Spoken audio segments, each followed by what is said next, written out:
আখেরি মোনাজাতের মধ্য দিয়ে শেষ হলো ৩ দিনের রংপুর বিভাগীয় ইজতেমা। নগরীর ৪ নম্বর ওয়ার্ডের কুকরুল এলাকায় গত ১১ নভেম্বর ইজতেমা শুরু হয়।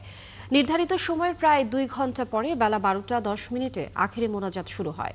নিজামউদ্দিন মার্কাজ থেকে আসা মাওলানা ওয়াসিম ১৪ মিনিট মোনাজাত পরিচালনা করেন। আখেরি মোনাজাতে দেশ ও জাতির জন্য দোয়া করা হয়। আখেরি মোনাজাতে কয়েক লাখ মানুষের ঢল নামে। বিশ্বের ৬টি দেশ থেকে মুসল্লিরা আসেন ইজতেমায় যোগ দিতে।